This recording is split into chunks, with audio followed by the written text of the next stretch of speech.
Hello student, मैं कल्याण गिरी आज आपके सामने 12th क्लास केमिस्ट्री का चैप्टर 10 हैलोजन लिक्विड लेके आया। इसके बारे में हमने कल नामकरण और वर्गीकरण पढ़ा था। आज हम लोग देखते हैं CH बंध की प्रकृति के बारे में।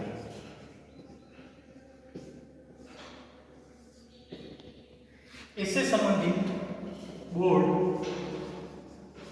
2019 में एक क्वेश्चन पूछा गया था, एरिक क्लोराइड में कौन सा संक्रमण है, इसके बारे में बोर्ड 2019 में पूछा गया था। तो पहले हम इसकी CH बंध की प्रकृति को समझने से पहले इसकी आकृति को लेते हैं। तो इसमें क्या होता है, एक कार्बन होता है, पहले इसकी संरचना लिख लेते हैं। जैसे कि हम उदाहरण ले लेते हैं मेथिल क्लोराइड CH3Cl। इसकी हम आकृति को ड्रॉ करते हैं। एक कार्बन है, 3 हाइड्रोजन, 3 हाइड्रोजन के लिए 3 पालियां बना लेते हैं, ठीक है। और एक कार्बन की 4 से लगता है, एक क्लोरीन के लिए पालियां। कार्बन का इलेक्ट्रॉनिक विन्यास 1s2 2s2 2p2 होता है, इसलिए डबलाकार होता है। जबकि हाइड्रोजन का होता है 1s1 1 हाइड्रोजन का एक ही इलेक्ट्रॉन होता है, इसके आकृति ऐसे है, इसलिए गोल बनाएंगे। 3 हाइड्रोजन है, 3 गोले बने।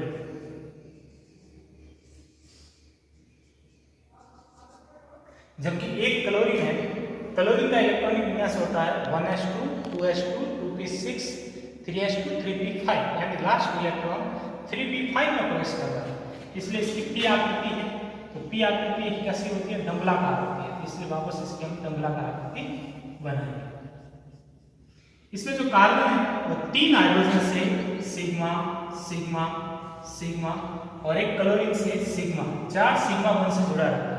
इसलिए कार्बन में जो संकरण होता है वो होता है sp3, यानी CH3Cl की आकृति में एक कार्बन 3 हाइड्रोजन से sp3 संतृप्त कक्षक से जुड़ा रहता है, जबकि क्लोरीन से एक सिग्मा बंध के द्वारा sp3 संतृप्त से जुड़ा रहता है। कार्बन और हाइड्रोजन की विद्युत ऋणता समान है, जबकि कार्बन और क्लोरीन की विद्युत ऋणता में अंतर है। इसमें सहसंयोजन बंध होता है, लेकिन कार्बन और क्लोरीन की विद्युत ऋणता में अंतर होने के कारण क्लोरीन की विद्युत ऋणता है वो कार्बन से अधिक होती है। इस कारण इसके इलेक्ट्रॉनों का स्थानांतरण क्लोरीन की तरफ होता है। इसके कारण इसमें ध्रुवता उत्पन्न होती है। ध्रुवता उत्पन्न होने के कारण क्लोरीन के ऊपर आंशिक ऋणावेश आता है, जबकि कार्बन के ऊपर आंशिक धनावेश उत्पन्न होता है। इस तरह से इसमें CH3Cl है, इसकी जो इसमें CH बंध है उसकी प्रकृति कैसी होती है, ध्रुवीय होती है। इसके जो द्विध्रुव आगमन का मान होता है वो 1.86 होता है, ठीक है। इस तरह से ये CH बंध की प्रकृति थी। अब हम नेक्स्ट टॉपिक लेते हैं हेलो एल्केन बनाने की विधि।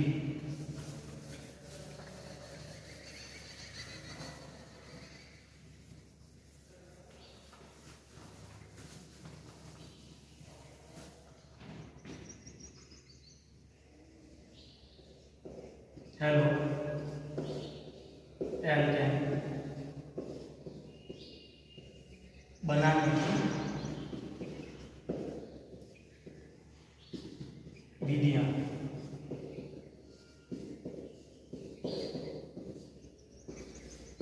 अपने को हेलो एल्केन RX बनाना है। इसकी कौन कौन सी विधि है? फर्स्ट इसकी विधि है एल्केन से, हम एल्केन से बना सकते हैं। सेकेंड एल्कीन, एल्कीन से बना सकते हैं। थर्ड है एल्कोहल। अब ये एल्कोहल है, इसमें भी बहुत सारे हैं। एल्कोहल में एल्कोहल की विक्रिया HX हाइड्रोजन हैलाइड से करवा के भी प्राप्त कर सकते हैं। सेकेंड है PCl3 से भी बना सकते हैं। थर्ड है PCl5, फोर्थ है थायोनिल क्लोराइड, SOCl2, ठीक है। और फिफ्थ है लाल फॉस्फोरस, ठीक है। तो एल्कोहल हम क्या कर सकते हैं, 5 विधियों के द्वारा हैलोएल्केन बना सकते हैं। तो इसकी भी 5 विधियां थी। फोर्थ है हैलोजन विनिमय, हैलोजन विनिमय। फिफ्थ है इसकी, अब हैलोजन विनिमय में भी 2 है, एक तो है फिंकेल्स्टीन भी या फिंकेल्स्टाइन भी कहते हैं। सेकेंड है स्वार्ट्ज अभिक्रिया,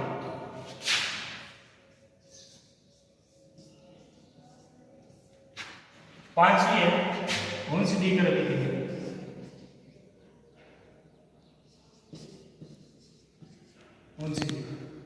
और छठी इसकी अभिक्रिया है प्राथमिक टैनिंग से।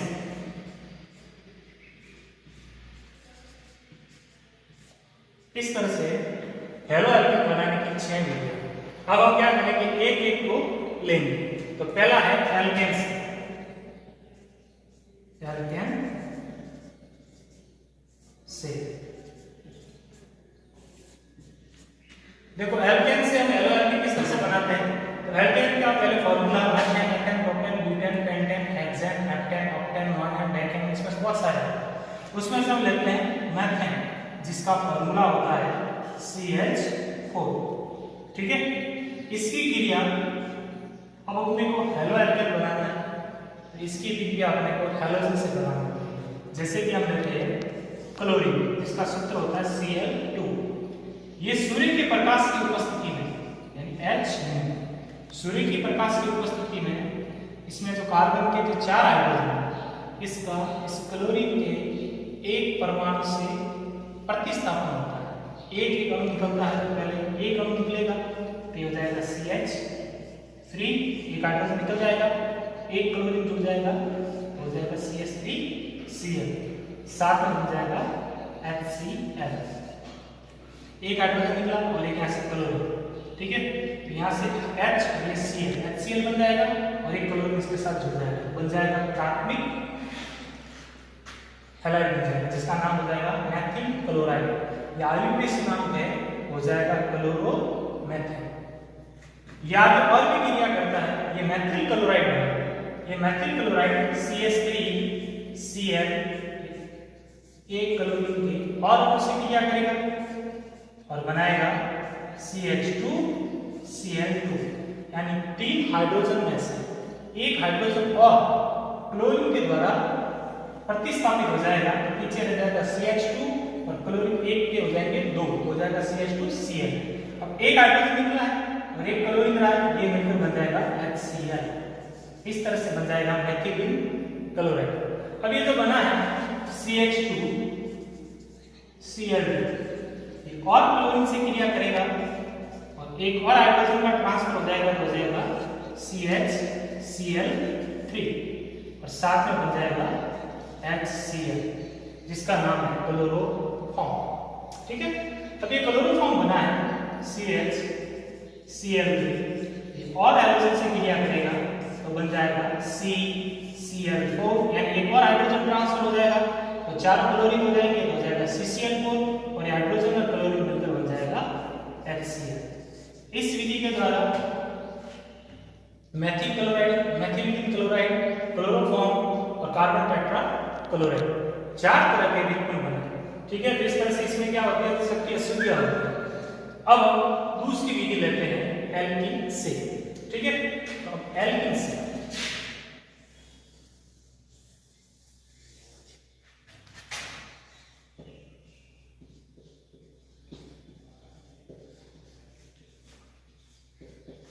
अब एल्कीन से क्रिया करवाते हैं, तो उदाहरण ले लेते हैं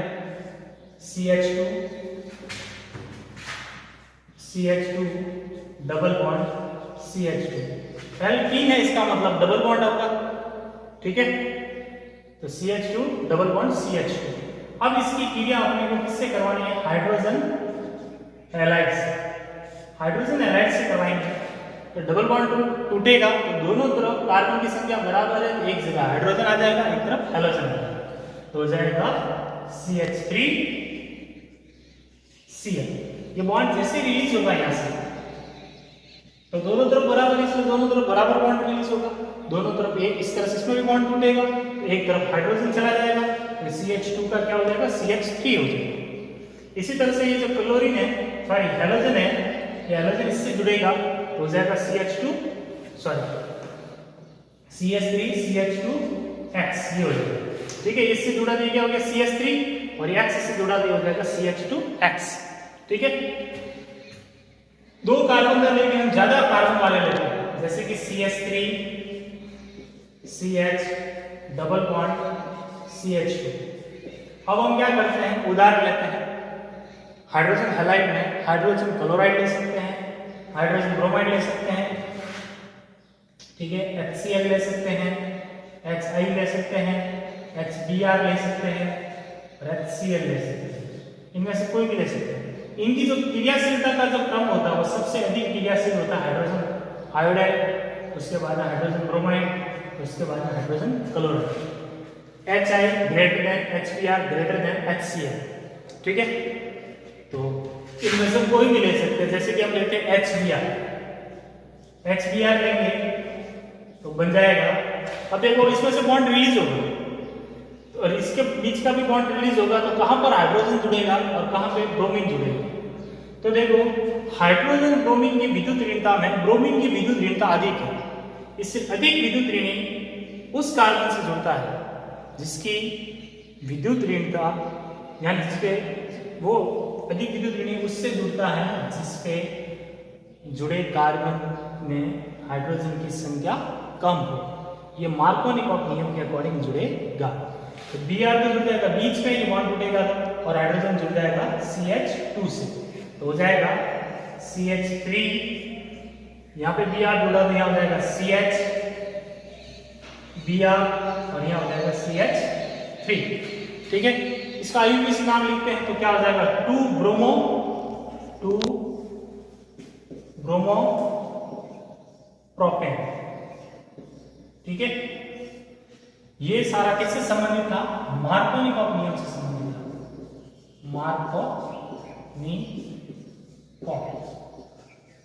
मार्कोनिकॉफ नियम के अकॉर्डिंग जुड़ेगा। तो मार्कोनिकॉफ का नियम क्या है, अधिक विद्युत ऋणी तत्व उस कार्बन से जुड़ता है जिससे जुड़े हाइड्रोजन की संख्या क्या हो, कम हो। तो यहाँ पे देखो ये Br अधिक विद्युत ऋणी है, यहाँ कार्बन की संख्या कितनी है, 1 है, सॉरी हाइड्रोजन की संख्या कार्बन से जुड़ी कितनी, 1 है, जबकि इसमें कार्बन से जुड़े हाइड्रोजन की संख्या कितनी है, 2 है। तो कम कहाँ है, इस कार्बन से, इसलिए Br जुड़ेगा इस वाले कार्बन से। सेकंड हम लेते हैं CH3 CH double bond CH2 plus HBr, ये का उदाहरण लेते हैं, लेकिन इसका हम क्या करते हैं, पेरोक्साइड लेते हैं,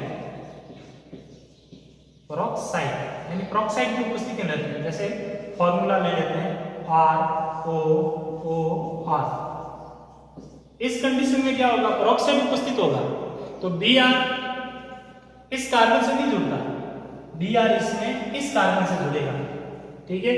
यानी पेरोक्साइड उपस्थित हो HBr, सिर्फ HBr, बाकी HCl HI वगैरह सब में मार्कोनिकॉफ नियम लगेगा, बोले पेरोक्साइड उपस्थित हो या ना हो। लेकिन अगर पेरोक्साइड उपस्थित है और हमने HBr लिया है, दोनों चीज है, ये दोनों चीज होती है, इस स्थिति में मार्कोनिकॉफ नियम के विपरीत प्रोडक्ट बनता है, यानी एंटी मार्कोनिकॉफ नियम लगता है। एंटी मार्कोनिकॉफ नियम क्या होता है, एंटी मार्कोनिकॉफ नियम होता है कि उसमें अधिक विद्युत ऋणी तत्व उस कार्बन से जुड़ता है जिससे जुड़े हाइड्रोजन की संख्या अधिक हो, तो ये अपोजिट हो। तो इसमें बन जाएगा CH3 CH2 CH2 Br, ठीक है, इसमें अपोजिट, ठीक है। यानी इसमें Br में कहां जोड़ा, अधिक हाइड्रोजन जुड़े हुए कार्बन से, इसका नाम हो जाएगा 1 ब्रोमो प्रोपेन, ठीक है। अब हम क्या करते हैं, तो इसको ये जो बोर्ड 2018 के एग्जाम में पूछा गया। ठीक है, ये 4 नंबर का पार्ट है, कल मैंने आपको बताया था, उसमें से ज्यादातर रिएक्शन आती है, तो ये बोर्ड 2018 में आया। तो ये कौन सा नियम था? एंटी मार्कोव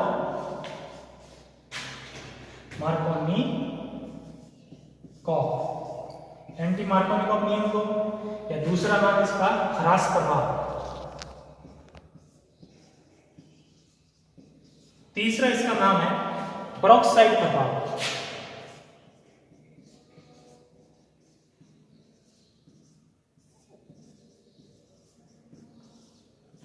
ठीक है, और क्रियाशीलता मैंने आपको बता दी, HX से भी क्रियाशील होगा, उसके बाद में HBr, उसके बाद में HCl। इस तरह से ये एल्कीन से हमने क्या किया? एल्केन बना। तो ये फर्स्ट कंप्लीट, सेकंड कंप्लीट। अब अपने हैं एल्कोहल, एल्कोहल से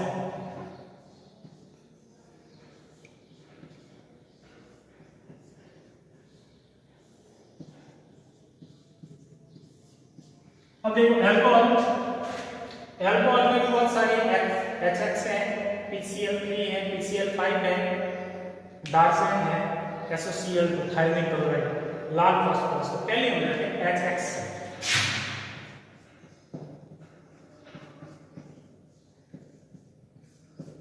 तो पहले तो एल्कोहल का सूत्र लिख लेते हैं, जैसे सपोज ले लेते हैं ROH, R एल्किल। ठीक है, अब इसकी क्रिया अपने को करवानी है HX से। अब HX से करवाओगे तो क्या हो जाएगा? यहां से बॉन्ड टूट जाएगा और ये यहां से टूट जाएगा।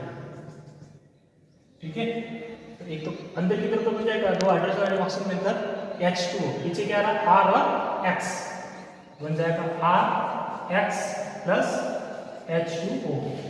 अब देखो HXP की अलग अलग तरह के हैं, जैसे कि HCl है, HBr है, HI है, बहुत सारे हैं। तो इन सभी में हम उत्प्रेरक अलग अलग यूज करेंगे। अगर HCl लिया आपने, HCl के लिए अपने को उत्प्रेरक कौन सा लाना पड़ेगा? उत्प्रेरक बता रहा हूं, तो HCl के लिए उत्प्रेरक लेते हैं निर्जल ZnCl। ठीक है, और HCl भी तनु होना चाहिए। अगर सांद्र HCl का प्रयोग करेंगे तो उस अभिक्रिया को कहेंगे ग्रॉफ अभिक्रिया का नाम क्या हो जाएगा? ग्रॉफ अभिक्रिया। ठीक है, इसी तरह से हम HBr और HCl ले रहे हैं। ठीक है, हाइड्रोजन हैलाइड में HBr और HI ले रहे हैं। इस स्थिति में अपने को उत्प्रेरक लाना पड़ेगा सांद्र H2SO4, ये उत्प्रेरक यूज करेंगे। और बात रही इनकी अभिक्रियाशीलता की, अभिक्रियाशीलता देखते हैं, अभिक्रियाशीलता का क्रम।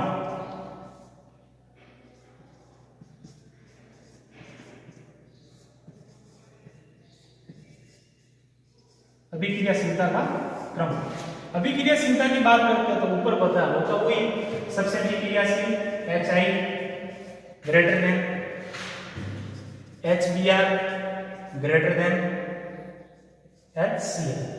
ठीक है, तो ये तो थी एल्किल हैलाइड की क्रियाशीलता का क्रम। अगर हम एल्किल हैलाइड के साथ में हम क्या कर रहे हैं? एल्कोहल ले रहे हैं। एल्कोहल वो भी 3 प्रकृति का होता है, प्राथमिक, द्वितीय, तृतीयक। तो उनकी भी क्रियाशीलता में सबसे अधिक क्रियाशील होता है तृतीयक एल्कोहल, 3 डिग्री एल्कोहल होता है, सबसे अधिक क्रियाशील होता है। ग्रेटर देन, उसके बाद में सेकेंडरी एल्कोहल, ग्रेटर देन प्राथमिक एल्कोहल। तो ये एल्कोहल की क्रियाशीलता का क्रम। अब हम एक उदाहरण ले लेते हैं, R की जगह ले लेते हैं, जैसे कि CH3 CH2OH, एल्कोहल ले लिया। अब HX का अपने को क्या लेना? जैसे कि HCl ले, ये ले लिया HCl। ठीक है, HCl ले लिया। अब HCl लिया तो उत्प्रेरक अपने को लेना है निर्जल ZnCl। ठीक है, सेम प्रोसेस, यहां से OH कट जाएगा और यहां से H हट जाएगा, H2 निकल जाएगा, पीछे क्या रहा? CH3 CH2Cl, CH3 CH2Cl plus बीच में क्या? H2O, तो साथ में बन जाएगा H2O। इस तरह से इनकी क्रिया कंप्लीट हो। तो ये एल्कोहल होंगे फर्स्ट ये HX। अब सेकंड हम कौन सा लेते हैं? PCl3। PCl3 से फ्रॉम PCl3। PCl3 से लेते हैं तो पहला एल्कोहल का सूत्र ले लेते हैं ROH। PCl3 को हम इस तरह से लिख सकते हैं P एक Cl 2 3 लिख सकते हैं। अब देखो Cl लिखते हैं 3 तो इसको या तो 3 बार लिखो या फिर इसके आगे 3 लगाओ, दोनों कंडीशन आप लिख सकते हो। मैं 3 बार ही लिखूंगा ROH 3 तो इसलिए 3 बार। अब इसको क्या करते हैं? काटते हैं, R और OH के बीच में काटते हैं और इसको भी हम क्या करते हैं? P और Cl को अलग करते हैं। ठीक है, अब इसको पूरे को कोष्टक में लिख देते हैं। अब देखो ये R और ये क्या रहा? Cl, तो बन जाएगा RCl। R कितने हैं? 3 है, आगे 3 लगा दो, Cl भी 3, कंप्लीट। अब कोष्टक में क्या रहा? H 3 रहे और O भी 3 रहे और 3, ये मिलकर बन जाएगा H3PO3। ठीक है, इस तरह से बनता है एल्किल क्लोराइड। बार की जगह आप अलग अलग लेके यूज कर सकते हैं। तो ये हमने बनाया एलो एल्किल। अब इसके बाद में हम, ठीक है, ये सेकंड था। अब तीसरा कौन सा? PCl5 से। PCl5 से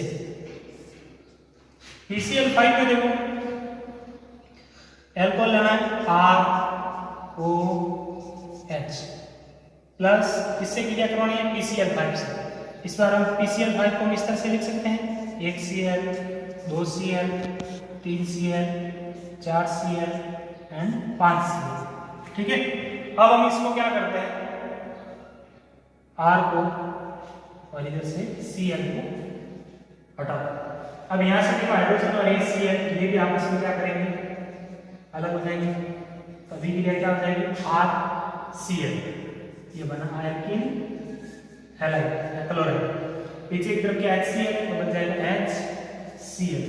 अब अंदर की तरफ क्या है? PO और Cl भी 3, ये बन जाएगा POCl3, बन गया एल्किल हैलाइड। ठीक है, एल्किल हैलाइड बनाने के लिए एल्कोहल के अंतर्गत तीसरी विधि। अब चौथी है SOCl2 से। ठीक है, तो चौथी लेते हैं SOCl2 से। इसको डार्जन अभिक्रिया कहते हैं, डार्जन अभिक्रिया।